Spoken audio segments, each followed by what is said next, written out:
Hey, hope you're having an amazing day.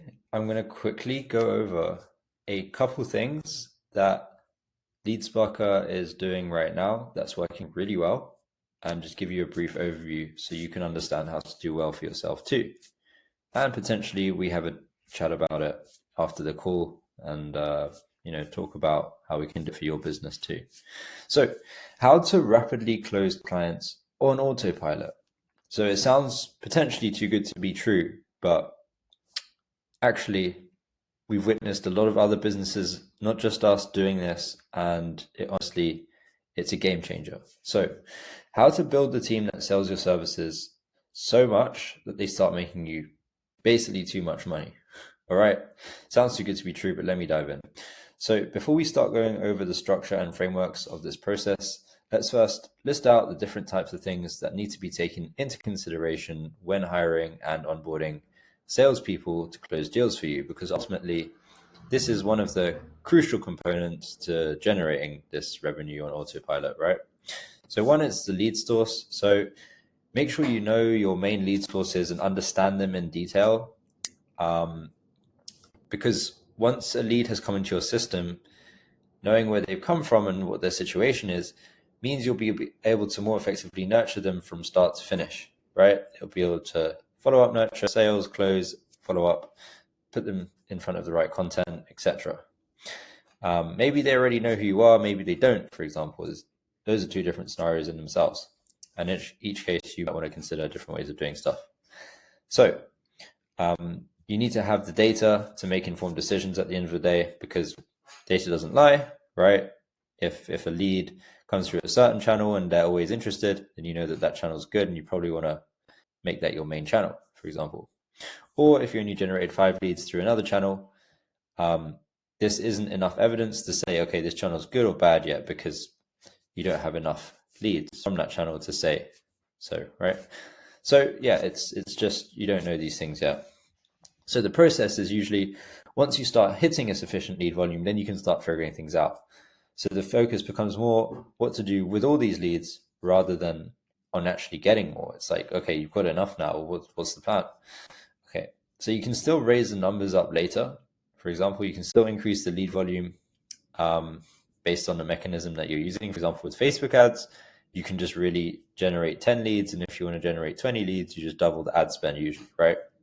So depending on the way your business is structured, you might want to explore alternative ways of doing this. So it depends, on a case-by-case scenario.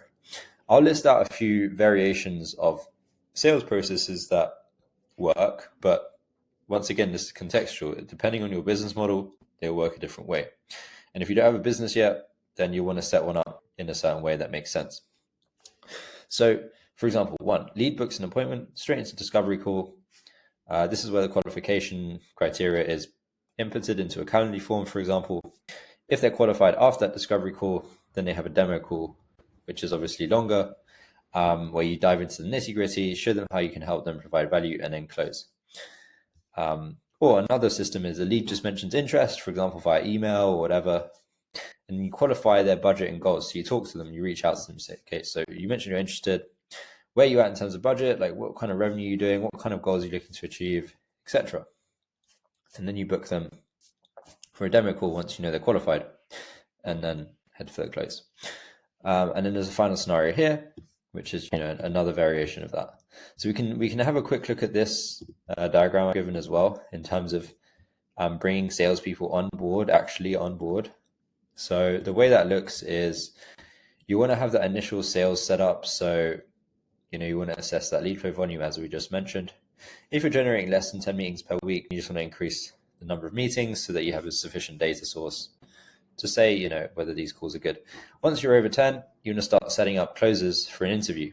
By the way, we provide closes as part of our offering, highly vetted ones that are going to close deals just like that. So we recommend to hire slow and fire fast. If things are going slowly and you want to ramp it up in terms of getting the right number of closes in to interview, you want to score them. You want to have a 9 out of 10 candidate, someone that has done the research on your company, understands it, is accepted by your commission structure or your payment model, and then you provide them with SOP step by step. So here's the script. here's the CRM you need access to, here's your daily tasks, right? Pretty simple. And then you do some training. So figure out if they understand your product or service well.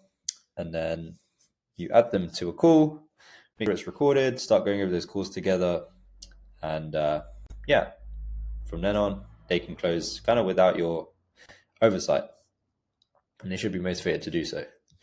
So if we jump back out to qualification, so, there's not a one size fits all, but there will be a method that aligns most closely to your successful version of a sales process. You want to focus on a few key areas, and based on these things that you get from leads, you want to disqualify them out or in, right? So if they don't have money, not good, right? If they're not a decision maker, once again, not good. If they have budget and decision-making authority, but for whatever reason, they don't have the urgency to move forward with what you've got to offer, be it a good lead channel, maybe they've already got a good lead channel. In our case, we'll have reasons for them to still proceed. So you should still have reasons for them to proceed despite every one of these scenarios. Although if they don't have money, maybe that's the one you want to focus the least on the leads with together. So yeah, to counsel them effectively, you want to approach each scenario with empathy, understanding, and strategic value propositions that highlights the benefits of what you guys do, right? So as a suggestion, you want to write down all the objections you typically get on these calls or just from leads themselves. And then you just want to plug it into ChatGPT, to be honest. So you want to say, a prompt like this, and then start putting in the objections in 1, 2, and then ChatGPT will come up with a great way to counter these scenarios in an effective way. We can have a quick look potentially at some sales assets together and the follow-up process, but these are things that I can send over or provide in the description of the video. Or if you book in a meeting with us, then I'm happy to show you a bit more about how we use content and sales assets to close prospects at up to a 50% close rate. So yeah, without further ado, if you're interested, book a meeting, and look forward to having a chat. Thanks.